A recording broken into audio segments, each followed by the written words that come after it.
I never try to come in illegally, so I said if I'm gonna come up here, it's gonna be legally. The U.S.-Mexico border separated U.S. Army and National Guard veteran Jose Cardenas from the country he served for 13 years. They could have helped me, and they didn't.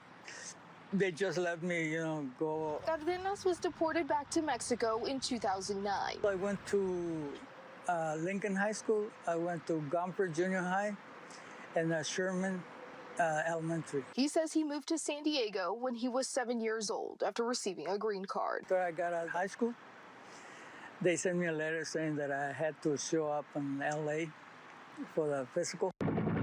When I was out there, I thought I was coming back, right?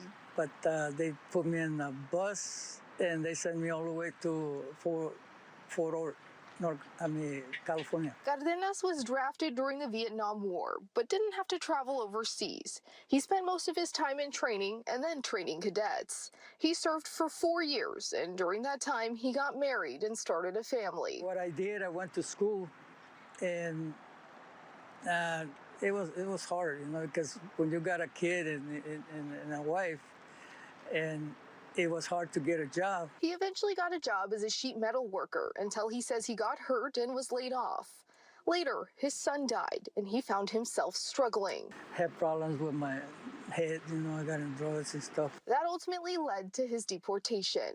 Deported veteran are words that do not go with each other. They don't make sense.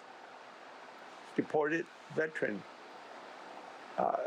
they don't go along. Robert Vivar runs the Unified U.S. Deported Veteran Resource Center in Tijuana. He's worked with deported veterans like Cardenas for more than a decade. The biggest factor in them getting deported is the struggle to integrate back into civilian life after military service. Title VIII immigration law creates a path to naturalization for service members who serve at least a year in the military and leave on good terms. Still, Vivar says for many reasons, like not following through with paperwork due to factors like deployment, some don't become naturalized citizens. Since 2016, there have been at least a handful of bills introduced to try to help veterans facing deportation. Some good, some not so good. I personally believe the best one so far is one that a couple of years ago actually made it out of the House of Representatives, the Veteran Service and Recognition Act. It stalled out in the Senate because of the lack of bipartisan support. That bill was introduced in 2022. The bill would have created a path to citizenship for recruits going through boot camp so that they could be citizens by the time they graduated. And it would have created a committee to review deported veterans' cases in hopes of repatriating them. He estimates over 45,000 service members are immigrants and says they're all at risk of deportation. Work should be done together between Secretary of Homeland Security, Secretary of Defense, Secretary of the VA, to consider it a veteran issue, not an immigration issue, and find a solution as a veteran issue. This fall, California Congressman Mark Takano's office says he plans to reintroduce the Veterans Service Recognition Act.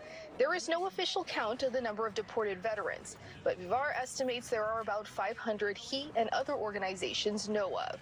Some, like Cardenas, have been able to return to the U.S. to access the benefits they earned while serving. When I came in, I think it was like a couple of weeks, I had to go emergency because I had a heart attack. And when I was there, they told me, you're not coming out. I was in the VA hospital. And I told them why. He said, well, you got two choices, either do the surgery or die. I said, that's not a choice. He underwent open heart surgery. He says he was able to return to San Diego before his heart attack in 2022 because he secured documentation about his heart issues and a judge granted his return. While organizations like U.S. United Deported Veterans waits for a solution, Cardenas leaves other veterans impacted by their immigration status with advice. Be sure that they do what they're supposed to do. Don't make any bad moves, because that would kick you out. And, go back to your new life, not the old life, because that would, and just go along with the government. You know, whatever they tell you do, do it.